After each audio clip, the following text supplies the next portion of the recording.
G'day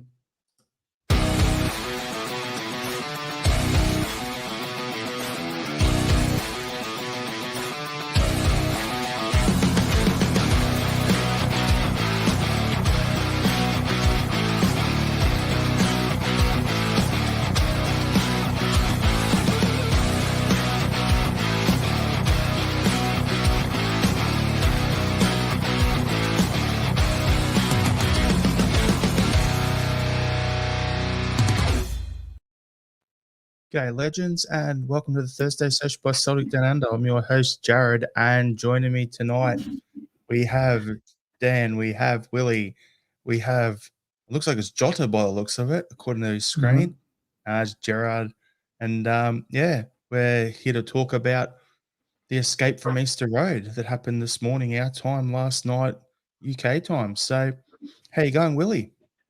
I'm going all right. Had a busy morning this morning. I could on an easy afternoon. I could have done the day being in reverse. I could sit down and study the football, but c'est la vie, as they say.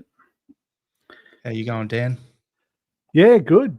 I just want to say I could tell it wasn't Jota in the bottom there because the hairline was the giveaway. You know, it didn't look soft and supple from here, but great day here, and got the results, so in a good mood.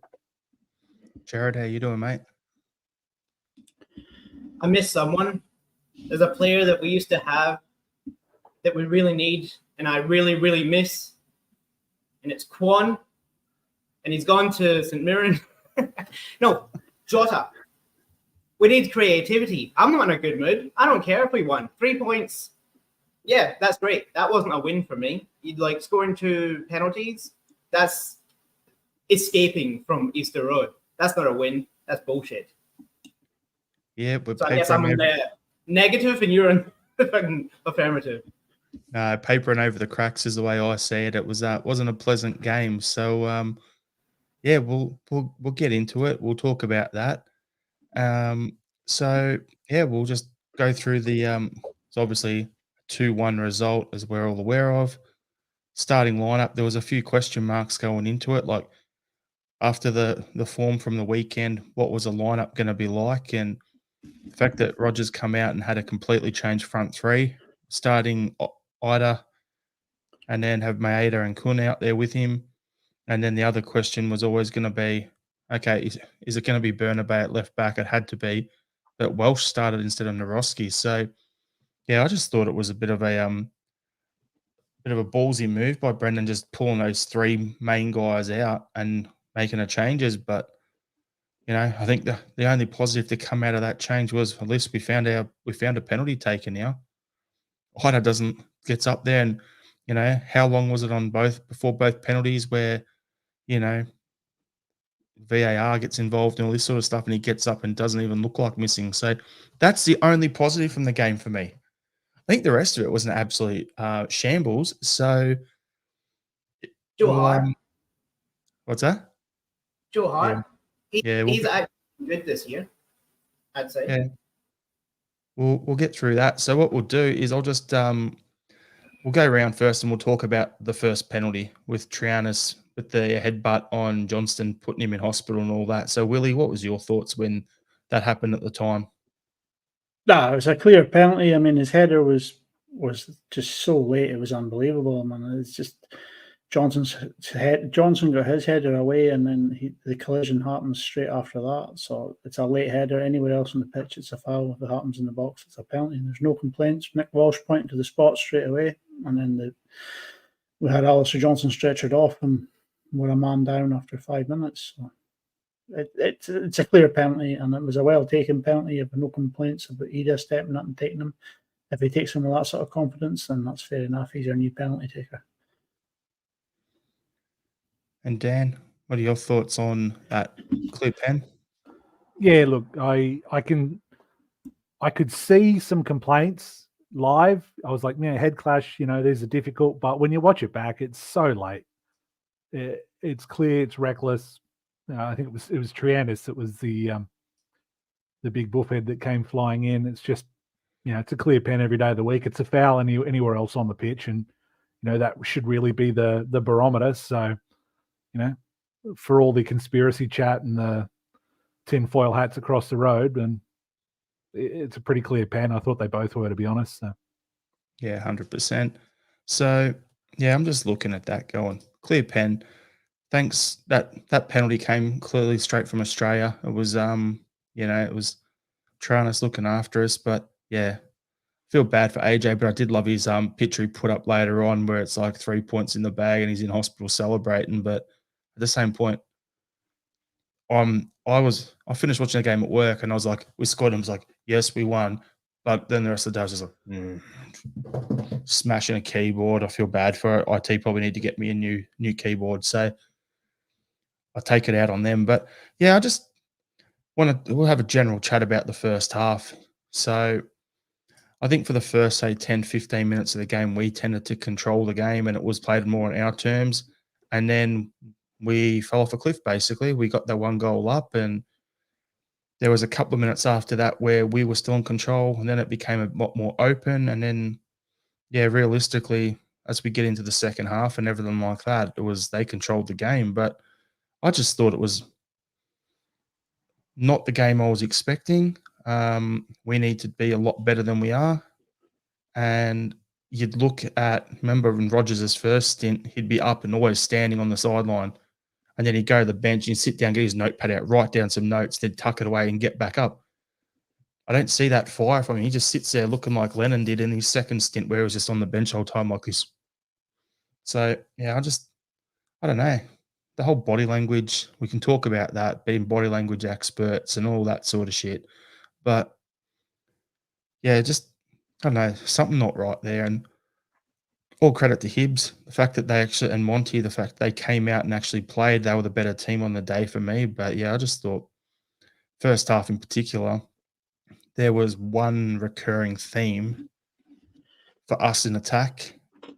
But I want to get your guys' opinion. So we'll go to you first, Jared. Just your overall opinion on the half, and then Willie go, then Dan, then we'll come back to me and we'll wrap it up nicely. But yeah, I just thought the first half was pretty ordinary. Yeah, well, like you said, our attack, like all of our attackers were stormtroopers today. Like they couldn't hit anything. It was ridiculous. Like Hibs were pretty much playing with an extra right back. Like if we had danger, like Maeda was there playing right back for them. As soon as the ball got down the field, Maeda would clear it for them. Like that was a bad game by him. Yeah, we started off well, but it just there was no attack. Like there was no creativity. Like if you look at the stats, like yeah, we had 67% possession, but they had 12 shots, 4 shots on target. We had 8 and 3, and we had the ball pretty much all in their area. And all we were doing is passing it left, right, back to the centre backs, back out. Like we did nothing with it, and no one even looked like they actually gave a crap. Like that's the biggest issue for me is it's the effort. Like if we give the effort and we lose, not acceptable, but at least we're giving it a shot. Like we may have won, but like it just seemed like no one is switched on. All right, so just on that, I'm going to go through it quickly. So talking about last night's game or this morning's game for us, most touches for all teams or by team for Celtic, Liam Scales 157, Stephen Walsh 105, Bernabei 96, McGregor 70, O'Reilly 70, Ralston 60. So of your top 6, 4 of them are defenders. That says it all. And then the other 2 are your 2 main guys in the middle of the park in O'Reilly and McGregor. That says it all. So I'm not big on stats, but I'm sure Mahesh has got some real good stuff there in the comments that he can throw in. But yeah, I just look at that and go, that's just pathetic. Willie, what are you thinking on the game? Yeah, very, very poor game. I mean, the first 20 minutes we looked all right. We seem to be knocking the ball about, but it's this horseshoe play. We go from left to right, back to centre back, to centre back, to left back, to right, to centre back, to centre back, to right back. It's just boring. It's just there's no imagination about that team right now, and it's really beginning to tell. Hibs came into the game, they started pinging balls over the top of the fullbacks into the channels, and they struggled to deal with it. It's hard watch because the reason the centre backs had so much passing around is because Hibs matched us in midfield 3 for 3, and they just pressed our midfield out of the game. Our midfield couldn't get near the ball, so all we could do was put it back to the centre half, so just pass it around each other. You have to remember that this horseshoeing football, it's turgid to watch. And it's the reason Giovanni Van Bronckhorst was chased out of Ibrox. And we're playing the exact same football right now, and it's concerning. Yeah, so just on that, I'll go to you, Dan, and then because what I was going to say before all this ties into what you guys have just said there. So, you got anything you need to add on the first half there? Look, much the same stuff. It's as you said, the horseshoe is very clear. The stat that I pulled up, touches. The one that interested me was passes by player, and the same top 4 or 5. It's Scales, Welsh, Bernabei, McGregor, O'Reilly, Ralston. You can just see that we're not moving forward with any sort of rate or pace. I mean, last year and the year before, the frustration from Ange was really clear. If we weren't push, the idea was that we needed to spread the ball. There was movement, there was players, and there were passes that were missed. But that's part of football. That's fine. That's you don't try, you don't you don't get anything. But it was just safe. Move it round. What more can you do? It's incredibly dull. I think turgid was the right word. It's awful football to watch. So what I'll do is I'll bring up some comments and then I'll jump back onto what I was going to touch on. So Michael Ross, last night was torture, horrible football. Some bloke called Willie has said 3 shots on target for the game. I wonder who that is. He's in the comments and on the show. Go you good. What a handsome bastard he is, huh? Andrew Galea, no one is willing to take risks with the ball, and that's a massive thing there. At the same time, Maestro's saying midfield non-existent. And then we've got Anaheim Ducks across the pond. There's something wrong with that team right now. I don't think any of the wingers are. We have a Celtic class, and that's really poor. We do rely on good wingers. And that's where I'm going to come into my next point as well, which is RL77. We have a huge wingers problem. And then we've got Mahesh with his stats is Celtic 210 passes in the final third. O'Reilly, Bernardo, Kalmack, only 10 touches in and around the box. No overload, no threat. And Kubertin, midfield, missing in action, same as Saturday. So the point I was going to make, and you guys have touched on it, and it ties into the two things, the midfielder and the wingers. Where Hibs here, which Anaheim has also said, is Hibs showed a blueprint on how to beat us as well. If you apply pressure on all our backline, we look really bad. What Hibs did well was something that Monty did down here in the A-League, was when you're playing a team that the wingers like to invert and they like to come inwards instead of go to the byline and make the cross in, right, across the box, what he was doing is he's overloading the midfield so we couldn't cut in, which then meant that our wingers had to attack because they couldn't get to the ball to the midfield or run in themselves. They had to attack down the sideline, get to the byline, and then they're looking across in. There's no one to pass to because everyone's numbered up and covered. So then that's where that horseshoe's coming into it. But that's something Lewis Miller, in particular, I will say, did really well in the first half. He's a grub of a player. I love it. I wish we had someone like him who'd come in there, a big burly bastard at right back or in somewhere in the back line. He doesn't mind kicking the player as well as clearing the ball, but it's like a bigger version of Ralston, realistically. But he was getting in there and they weren't coming middle, so then he was getting them down to the byline. And then with his size, he was tight enough and big enough to stop the crosses coming in. So then we had to go to that horseshoe. And then when they went to the other side, their left back did the same thing. So that's something that looked like that was coached in them. That was their game plan. So I'll give credit to Hibs and Monty as their manager there for doing that. But at the same time, we played into what they wanted us to do. We weren't playing quick enough. We're too slow, and we're playing on our heels. It's the lack of pace. It's so apparent. You've got players that don't look like they fit into the system at all. Even I go back when, and I know we can't just sit here and keep saying when Ange, because it's, he's gone, we move on. But when Ange first came in, even when the results didn't match our expectations, there was some poor results. You could see what he was trying to do. You could see the style of play he was trying to implement, and you could see that the players were trying to work towards something. We're like 7-8 months into Brendan Rodgers' second stint.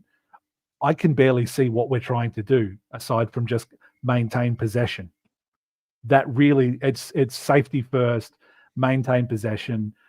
It's a lack of confidence. To me, there's like no trust in those wide guys at all, rightly or wrongly. There's no trust on them to make something happen. So we're just going to keep moving the ball around and look for an incisive pass through the middle almost. And, that's so much easier to defend against. Well, on that, Michael Ross has said here in the comments that I'll stand by my opinion. It's not the players, it's Rodgers' system that's the problem. And then Andrew Galea follows up with why our wingers are being encouraged to cut in is bewildering. To me, it seems like that there's no real plan A, plan B, plan C, or whatever it is.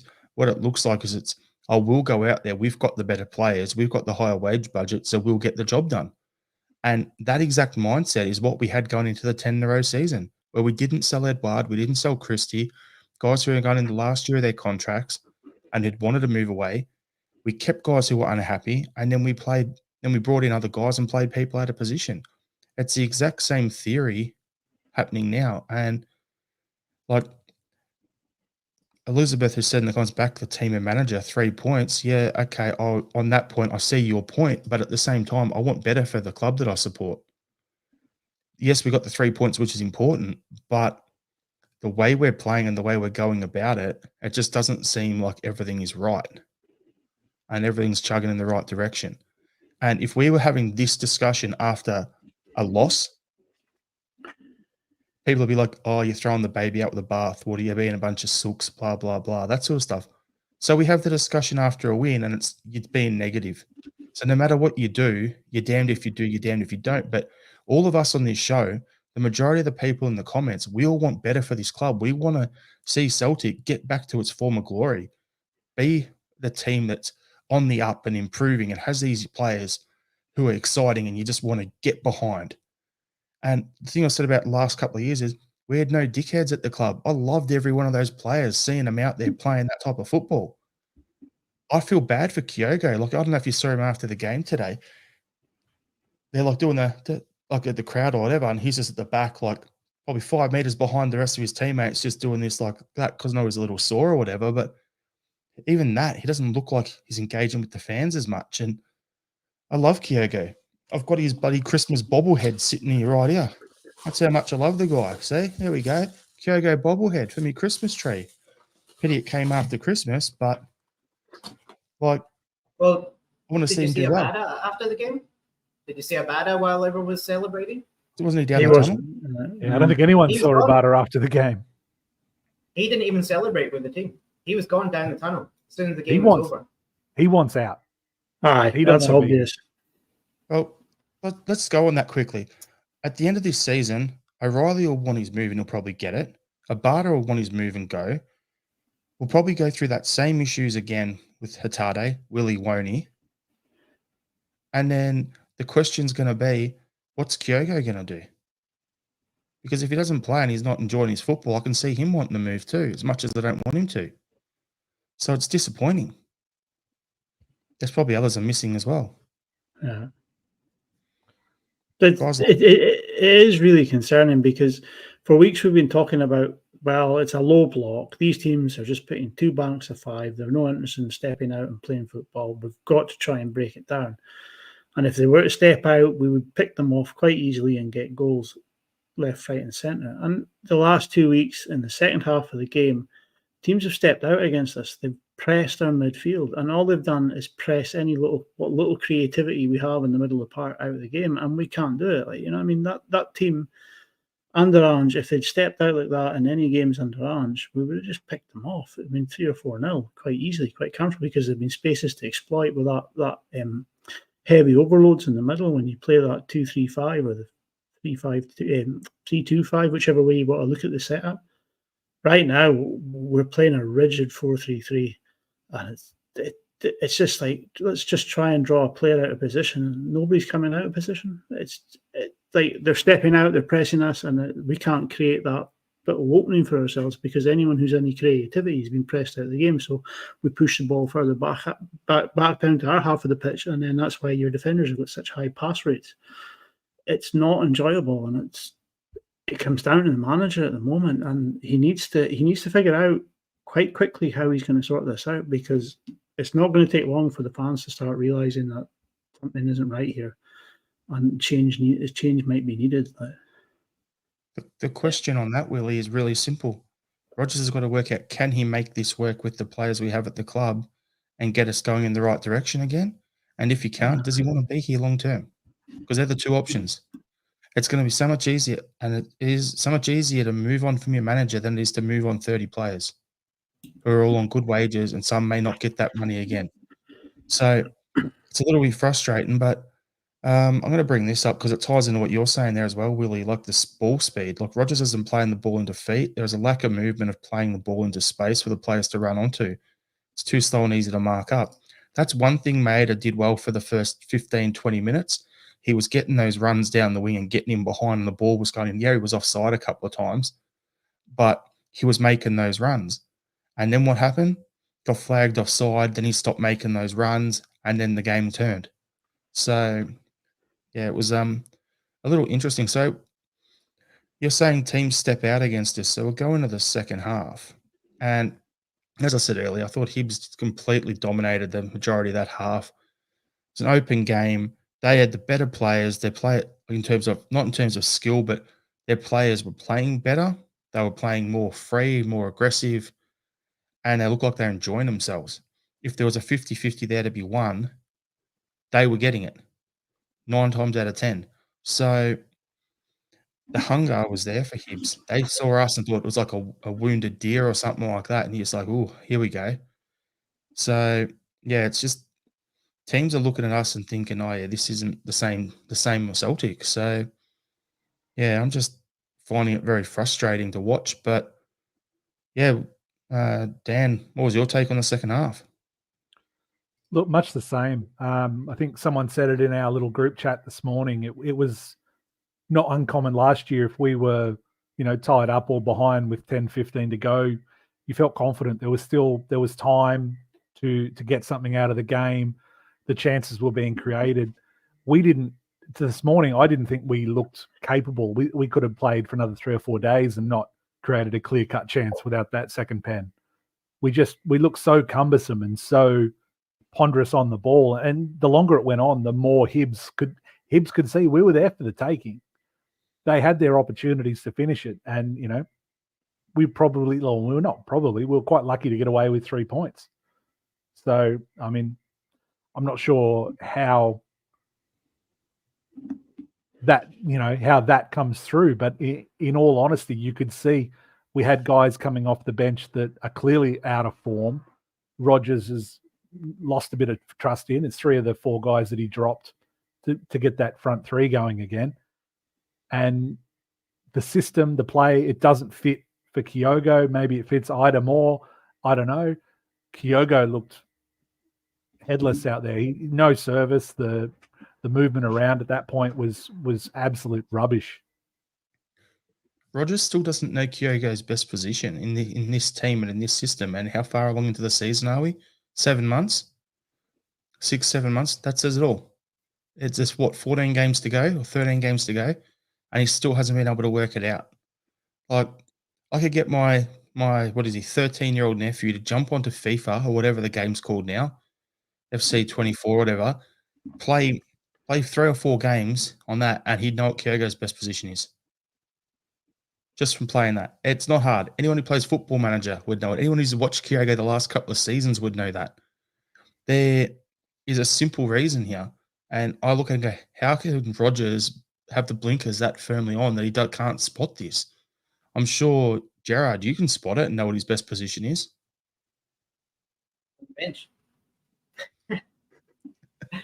Yeah, like, to go with what you were saying before, I'm going to quote Ray Lewis. We have to give respect to Hibs. They played phenomenal. And one of Ray Lewis's quotes is, hard work beats talent when talent doesn't work hard. And that's pretty much sums up today's game. I watched the Axum after game, and there was a question on there that was this the turnaround because we got 3 points late, and was this the game, like the Ross County game where Ralston scored late? Is this the turnaround? And people were like, yes, this is. And I was like, no, this is not the turnaround. We won by penalties. I don't count penalties, but also we played Ross County 1-0 because our right back just butted the ball in the direction of the goal and happened to get in. We played Aberdeen, who are low in form, and we drew. And we played better in those games than we played today. Like those last games, remember we were talking about, like the goalkeeper. If it wasn't for the goalkeeper, it would have been 5-1. If it wasn't for this goalkeeper, it would have been this. We had 4 shots on target. Like the goalkeeper done nothing today. We didn't even like threaten their goal. Like this game, it was like, it should have been 3-2 to Hibs. Like This isn't a step forward. This isn't, this is the turnaround because we managed to win. Like this, to me, is a step backwards. I don't care about the penalties. I care about what happens on the field. Penalties are lucky. You don't go in playing for penalties. That's not what Celtic does. We are better. Like our players should be better. We should have skills. We should be scoring and building up plays and setting things up and dominating the teams that way. That, Jared, I'm going to jump on something you said there, Jared, because first of all, Ray Lewis, Baltimore Ravens, right? Yes. Cool. Got the right one in my head. That's good. Now, but what I wanted to do was jump onto what you were saying there because it's okay. Was it the right back's goal against Ross County was a deflected goal, wasn't it? Yeah. Kuhn's goal against Aberdeen was a deflected goal. Yeah. 2 penalties today. Can you guys actually remember the last goal we scored from open play that wasn't deflected or wasn't a penalty? Because that's at least 4 games ago. You're looking at the Bucky Thistle game, aren't you? Exactly. And what league are they in? They're in the Highland League, right? So we're going back to before the winter break. Mm-hmm. It's just not good enough. And Brendan Rodgers comes out in his talk afterward and says there's no creativity. Well, tell the manager. Tell the manager to get some freaking creativity then. It's on him at the end of the day. I'm getting right. Willie, you look like you're about to explode. You're red in the face. It's either sunburn or you're agitated. One or the other. Go for it. No, you were talking. I just sort of circle back to the Kyogo thing. Under Ange, the players would hit the byline between the byline and the edge of the box, and they would cut a nice low cross to the penalty spot, which is going away from the keeper. If he comes anywhere near it, he's in no man's land, and the goal's wide open. If a defender runs onto it and latches onto it wrong, it's an own goal. Kyogo was there or thereabouts. That's the kind of crosses we would put in time after time after time, and that's why Kyogo had such high numbers for scoring our shots. And now we're cutting inside, we're taking shots, and when we do get to the byline, it's a big high cross looking for a guy who's 6'5" and good in the air. We don't have anyone that's good in the air. You look at our set pieces in our own box when we're trying to defend them, we're all over the shop. Hibs get a goal from a second ball. Dylan Levitt latches onto a shot, which is a second ball, which Bernabe and Bernardo are both underneath, and neither of them make the effort to try and get to it.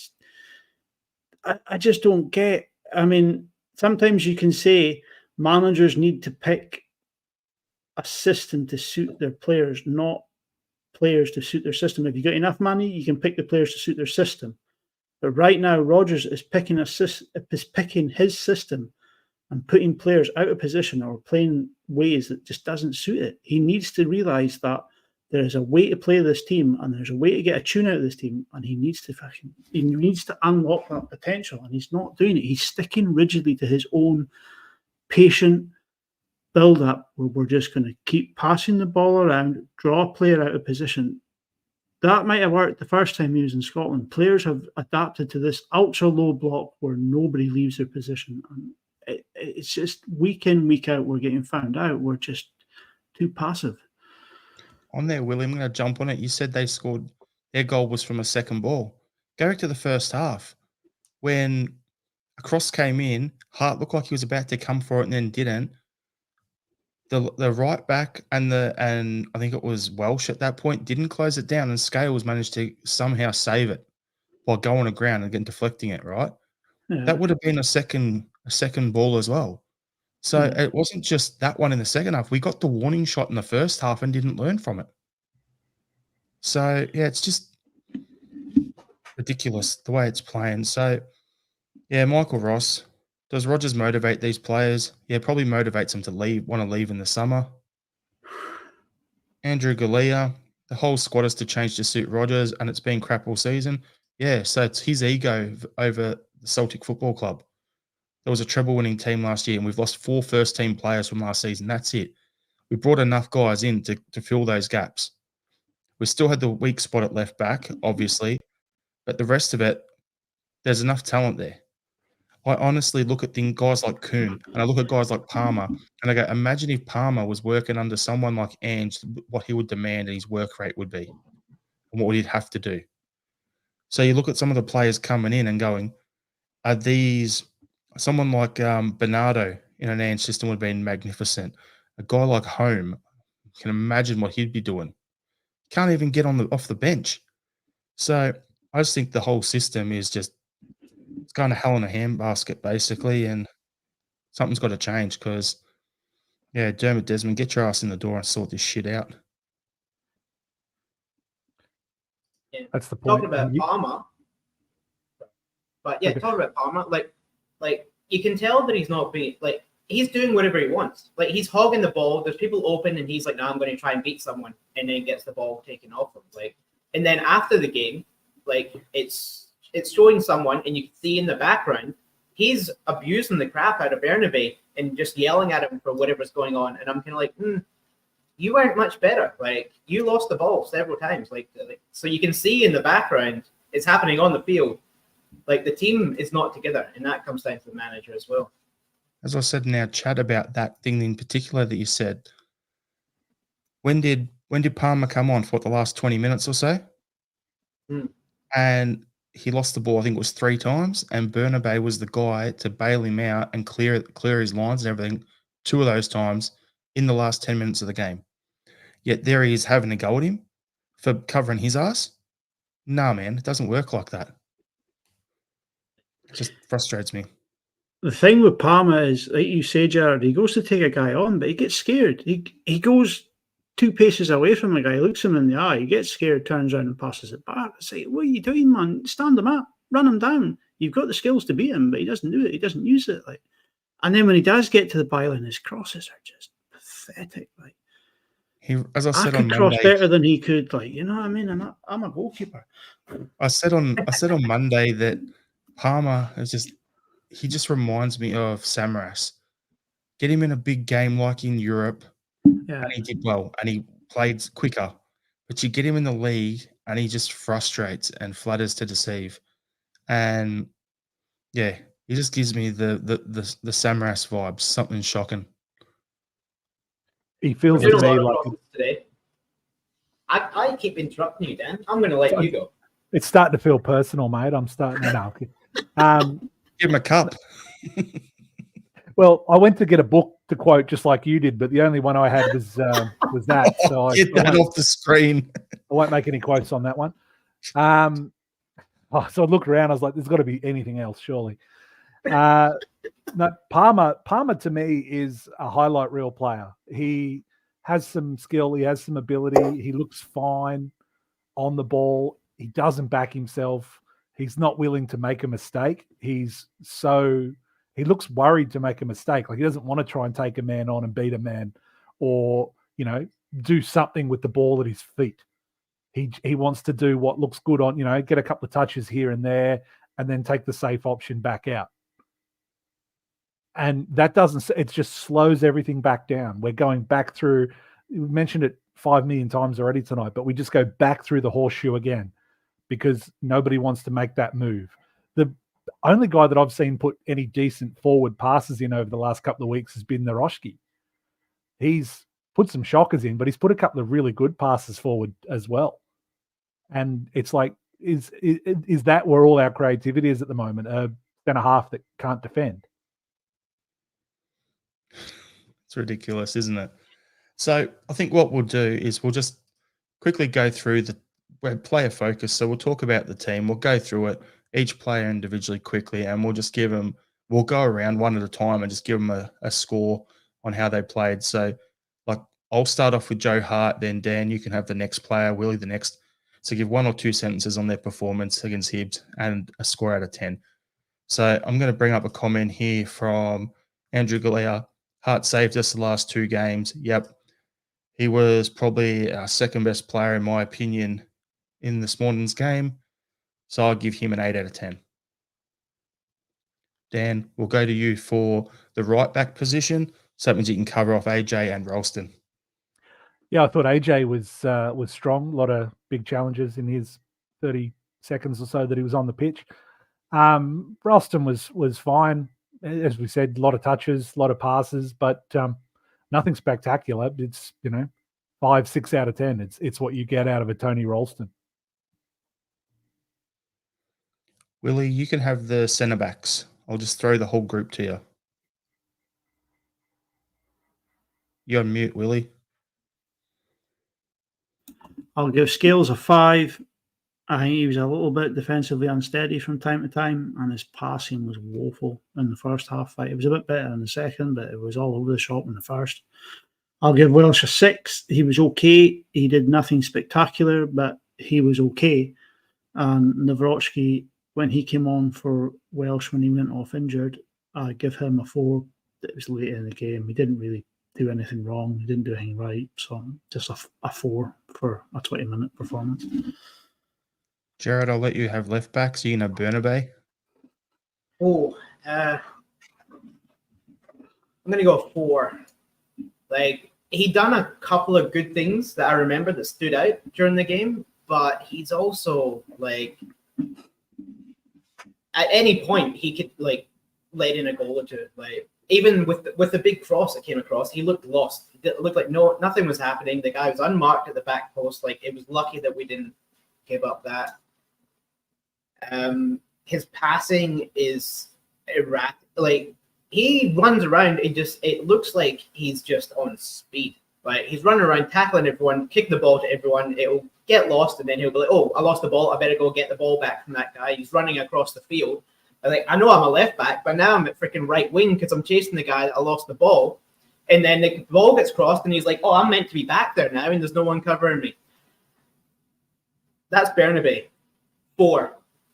The funny thing with that is, I actually reckon Bernabei was one of probably our 3 or 4 best players on the game because everyone else was that bad. And the reason I agree. And the reason I'm saying that is because of that exact work rate you're talking about.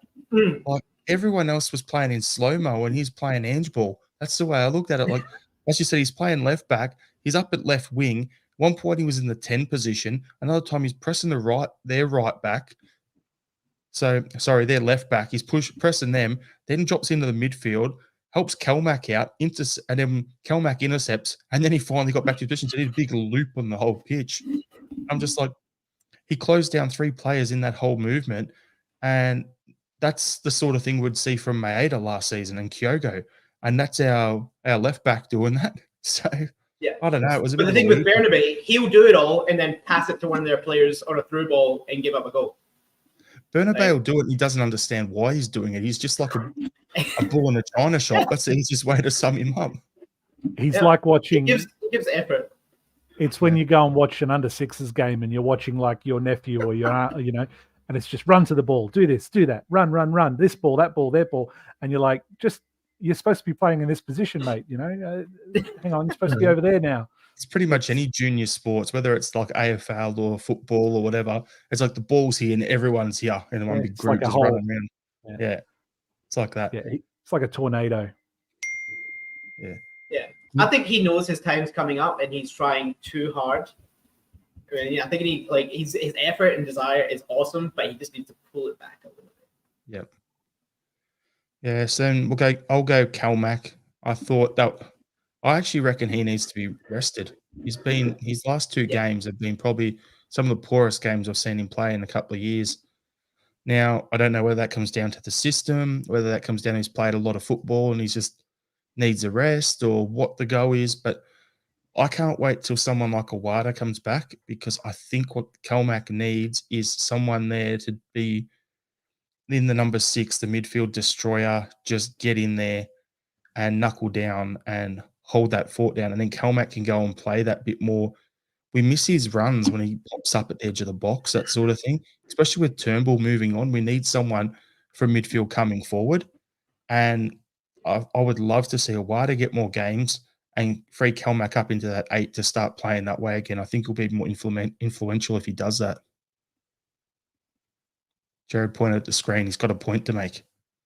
Can you bring up a comment? Yeah. Love it. Just said, you may say that about Bername, yet in the same breath, we praise Maeda. Did you hear what I said about Maeda at the very start of this thing? I said he was playing right back for Hibs. I said whenever we had a threat, Maeda was going back and clearing it for them. He, like I said, he was playing attack like he was a freaking stormtrooper. Like, Yeah. Be a warning to the comment section. Gerard is on a mission today. But Yeah, Andrew Galea's got it here. Bernabé's playing for his future. And off this one, yeah, Awada's still injured. That's what I'm saying. I can't wait for him to get back fit.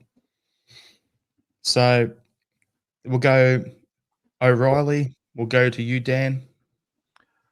yeah, I mean, shift was put in. It's similar to what I'll say to Ralston, a 4 or 5, say 5 out of 10, because we don't move through the middle of the park with any sort of incision. We're not creating anything through the middle of the park. And part of that is the predictable movement. The inversion of the fullbacks is giving us no space to work in. So we're not seeing the best of O'Reilly for that reason. We did earlier in the season. We saw a lot of good things from O'Reilly, but the last few weeks he's been really poor and not creating anything, and a little bit more of that this morning. So yeah, 5 out of 10. Willie, you can have Bernardo. I'd give Bernardo a 6. I thought he was the best of the 3 in the middle of the pitch and only just slightly edged it, but he still lacked a bit of fight in there. So I would give him a 6. Just slightly ahead of Calmack and O'Reilly, but not much better. I actually thought Bernardo was the midfielder I least noticed for us, Willie, which is kind of funny. It's funny when you watch different games, you see different things. But I don't have a problem with that score either. It's bang energy, Jared. Yeah, we know that you're on that. It's not the Red Bulls, for a simple reason, because you love the bang energy for all the the influencer chicks, don't you? it's 0 calories. We are not sponsored by Bang Energy or Red Bull or anyone other than the ads that YouTube throw in on this. If we don't get demonetized for a swear 2 minutes in by Jared today. Oh, have I swore? I've been trying not to. I don't remember it, but I assume you probably did. Yeah, you were pretty fired up there. So he come out of the cannon ready to go. We'll go to the forwards. Let you have your pick, Jared. Which one do you want? Do you want a winger or do you want a striker? Oh, can I have the striker? Go for it. All right. Now, let's go with Adam. I think he actually, within the game, is really good. And then he has a shot on goal. Stormtrooper. He's misses everything. He was offside a couple of times, which may seem like a negative. I actually think it's a positive. I think the more you're offside, the more you're actually pressing pretty well to actually get some of those balls. If you have 4 offsides and 1 goal, I'll take it. I think he was doing that pretty well. In his play, I'd probably give him a 5. Like his lead-up play and his passing and just his positioning, really good. His finishing, bad. 1 point pissed me off. Actually, might bring him down to a 4 now. There was one where he missed and the ball went to the left of the goal, and so he dawdled over to it, got the ball. We had 4 players in front of goal. If he had just got the ball, passed it across, we could have got the ball. But he kind of was lazy and he held up the ball and then passed it back to our winger. Like, if he had just had a bit more, hustle, he could have got there, passed it to someone, and had another chance. But penalties, 10 out of 10. Like, that's something we've been missing for a while. At the end of the game, he said he's taken penalties all his life and he's only ever missed one. And you could kind of tell him, yeah, he was brilliant on penalties. It's something we've been missing for a while. That's great. Hopefully, maybe we can put him at left back and he can be our bloody Rangers captain, whatever his name is. Like, just stand there, do nothing, and then come to take penalties. Like, but yeah, I would, overall, I think he was actually pretty good. 6. I'll give him a 6. Kyogo had one good chance, fell at his feet, and he forgot how to play striker. But he got us a penalty, so 4. So the last one's come to me, and Michael Ross has pretty much stole why I was hoping you wanted the striker there, Jared, because Michael Ross, Jared, do we have wingers? Wingers, -7 as a group. A lot of yous were shite, too much passing backwards. Disgusting. Lift your game, a lot of yous. I think somebody needs to phone Easter Road and see if Kuhn's still out there, because I never spotted him the whole game. He's probably still running up and down the right, waiting for a ball to be squared to him somewhere. Like, he went missing from the minute the first whistle went. Right? I don't know who it was, but someone tweeted apparently Kuhn is German for Mikey Johnson. Yeah. So that's harsh, but it did make me laugh a little bit. I was like, that's actually a pretty good one. Yeah. So we'll move on from the game there. In other news, all I want to talk about is that a certain weird unit of a guy called Derek Adams has resigned. And I also want to touch on, because I didn't touch on Monday, Aberdeen's new manager in Warnock. What are they doing up north? Is the oxygen different up that way, Willie? Because you're from like up that way. What's going on?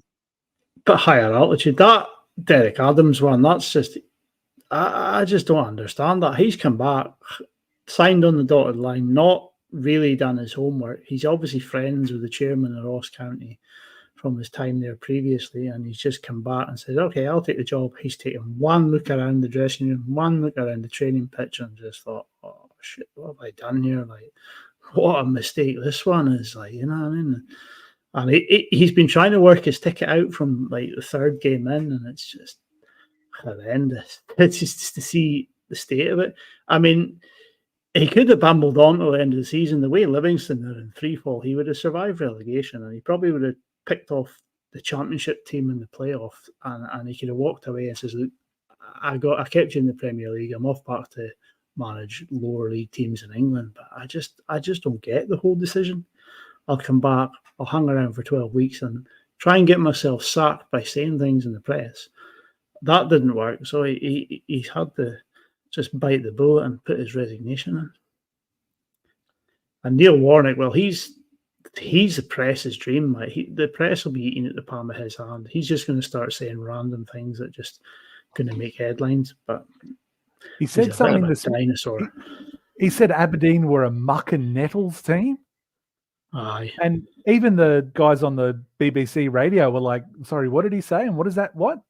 I said, you can just see him. He looks, I mean, he's 75 years old. He's a little senile. He'll say some funny things. He'll yell at a few people. He's clearly just happy to see Rangers up close. You know, he's like a lifelong Rangers fan all of a sudden. No, I don't think he said he had an interview, and this is why I like him. He said he's got a team in Scotland, and it's Greenock Morton. Yeah, and I was born in Greenock, and now I like him. He's got bricks and all that there on the walls and that. Yep. Up in Capello. Yeah, he's got a brick in the wall. I love it. I don't know if you guys follow Pie and Bovril. They're a great Twitter account, but in regards to Derek Adams, as I know, he said, Scottish football's 100 times worse than Morecambe or whatever he said. Fair to Derek Adams, he inherited a team that were 100 times worse than Morecambe, and he quickly made them 1,000 times worse than Morecambe. Cheers, pal. I was like, you can't really argue. They were so bad. He didn't want to be there. Taps out. Hope there's a Ross County Morecambe preseason friendly. Yeah, they'll become besties. The thing for me is we now start the comment. how many games is it going to take for Warnick to just get his dick out and just like doing his, in the changing room, doing a presser or, team talk or whatever, because he's well known for that. Slapping the dudes- players in the changing room and that. Yeah, old dudes I in actually change like rooms, the man. appointment. Am I the only one that actually likes that? Is it just No, because he it's- said he was a great I'm Morton with fan? you. Like we said, like last week we said they've got a good team. They just need someone with experience, and he even acknowledged he's not taking over. Like he's there for the end of the season. I actually looked him up. He has the record for the most amount of not relegations. What's the opposite of that? Promotions. Promotions. He has the record for the most amount of promotions. Now Uh, he's going to do a decent enough job to keep Aberdeen up, and then they're going to get someone permanent.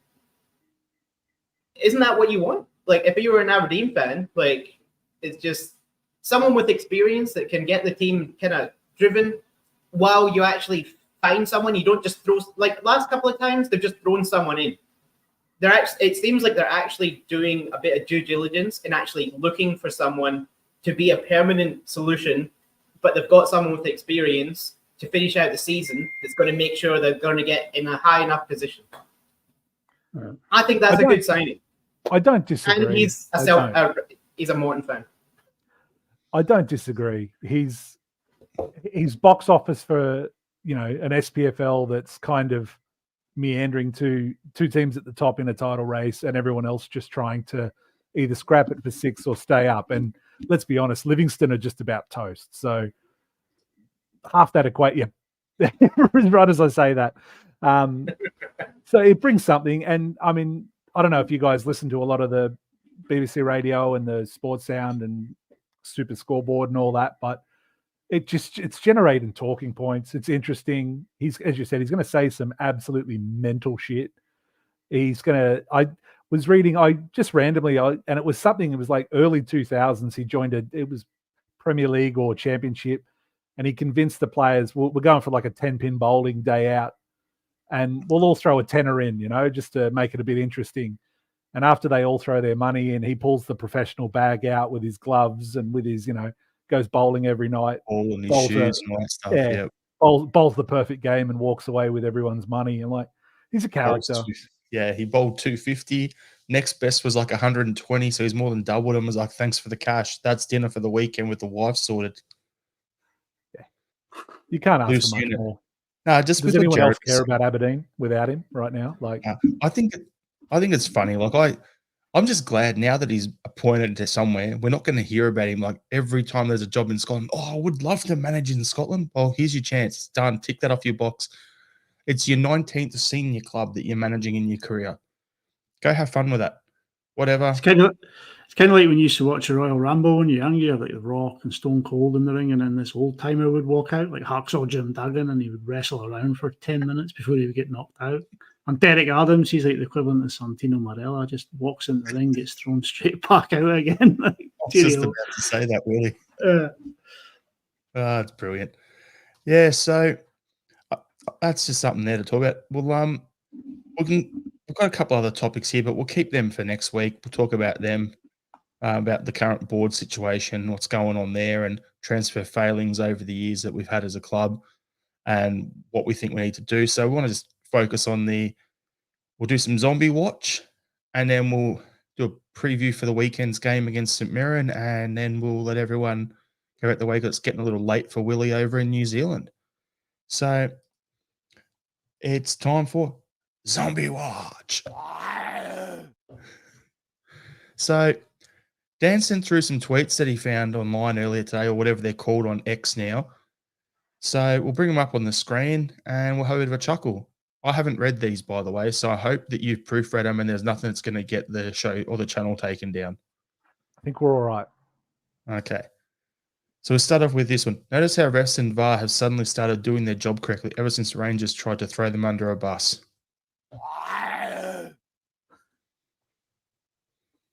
Anyone want to comment on that one before we go on? We'll just keep going. Thank you to Rangers for saving Scottish football again,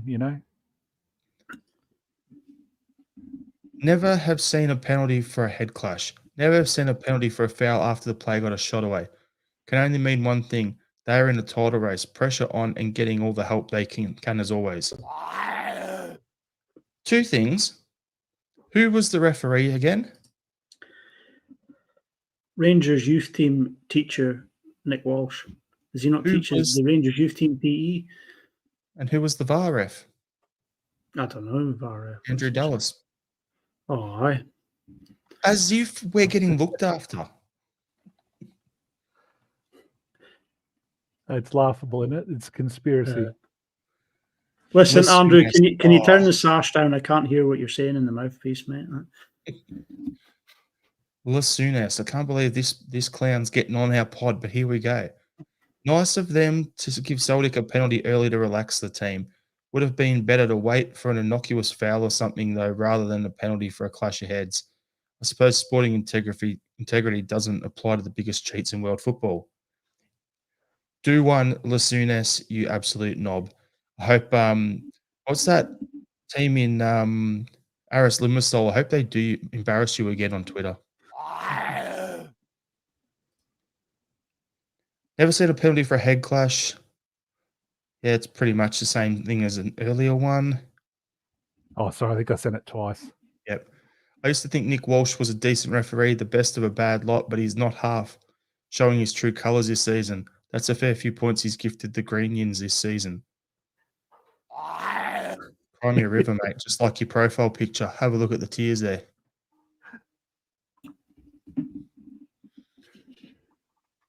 For corrupt officials, Rangers will be clear.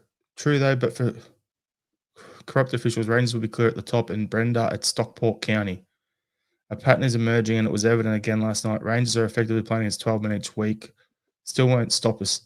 Are you idiots aware how many penalties you've had this season? You had last season. How many games in a row did they go? You got to look at Connor Goldson. I just put my hands out here in a natural position whilst the ball bounces off them. Oh, that's not handball. That's in a natural position there. As Maestro is saying, you've got to love the irony. That's what that stands for. We are the people. We've got a couple more to bring up. For once, I agree. There were forces involved that no matter, we're making Celtic win tonight, and it's absolutely everything wrong with our game. They won't say it. Good on you. That's from a Hibs fan. Nick Walsh has that uncanny knack of always giving Celtic the benefit of the doubt, doesn't he? His performance at Parkhead, where he was the Celtics' 12th man, should have seen him struck off. Instead, the SFA are rewarding him. Bit of a magician, Brendan Rodgers. Warns nil warning about referees in his press conference and magically gets 2 penalties in his next match. Well played, Brendan. If Brendan was a magician, he should use his magic on other things, like actually scoring goals. Yeah. If he was a magician, we'd still be 8 points clear. Yep. We'd have signed some people in the window. Yeah, exactly. A couple more comments here. Imagine the Huns were sitting with popcorn last night and then the rage. I feel bad for their sister wives. And Nick Walsh is an anagram of Chucky Allah. So we'll just quickly chat about. Okay, Jared's got something. I got one more thing. I was like, if Brendan Rodgers was a magician, he'd make the board disappear. Yes. Didn't. I wish I had a sound effect. I don't know what's what over here except for that last button there. I don't. Slipped out that one there. Before, Willie heard half of it, didn't you? I got it. I know what was said there. I've been waiting for it. Like it's the old Liam button. It might get hit at the end of the pod anyway. Why not? We might get demonetized regardless, so who cares? Fuck the king, up the Celts. There, it's been done. So, Celtic versus St Mirren on Sunday in the Scottish Cup. Any matchups to watch out for? It's not going to be Quan playing against us because he's, cup tied and everything. And he's our player. So, I think the key issue is I think they'll have Bacchus will be back from the Asian Cup in their midfield to go out there and just belt McGregor around again. I think where the game will be open will be they tend to come out and play which means we should be able to get in behind them going the other way if our wingers actually do something, if they actually exist. Can we put out an all points bulletin for our wingers, please? Try and locate them so we can get some football played on that part of the pitch. Would be handy for the weekend. Jared, what are you looking forward to for the match? Not looking forward to it at all. I'm looking forward to Quan sitting on the bench. I just wonder why we've got like Quan couldn't even make our bench, but apparently he's dominating Scottish football. I'm just like, well, if he's not as good as all of our other players, then why aren't we dominating Scottish football? And if you look at like St Mirren, they had 13 shots on target against Hibs just a couple of weeks ago. We had 4. I said last week I was a little bit worried about like Aberdeen because we were coming up against Aberdeen. I was a little bit worried about them because, as you know, when you get rid of a coach, when you've got that new renewed energy, you can be a bit aggressive. Hibs are terrible, and it took 2 penalties to beat them. St Mirren are good. They'll be thinking they're a chance, won't they? We need to turn up. I almost said the F word, but I didn't. You're welcome. We need which team is it that's going to turn up? I hope these Axum people that we're watching are right, and it's like this is going to be a turnaround. I don't see it, but we need to freaking turn up. We've got the players, but they're not switched on right now. I don't know what to expect. I am scared. St Mirren are in form. They've won their last 3 games. Like they beat Hibernian 3-0. They beat Dundee 2-0. They only lost to Rangers 1-0. Like that's. And we're playing them at their stadium again, which is. They beat us against Ange. Yep, it's been a tough spot for us to go to. So, yeah, it's not going to be an easy one. Andrew's saying Bacchus came on for Quan against Dundee. Damien's saying Quan isn't small enough to play for us and he likes to put a tackle in. And then Andrew's also saying St Mirren are currently better than Aberdeen and Hibs, which is what you were saying, Yep. Jared. So, yeah, it's going to be a bit of a challenge here. Willie, go with your starting lineup and your score prediction.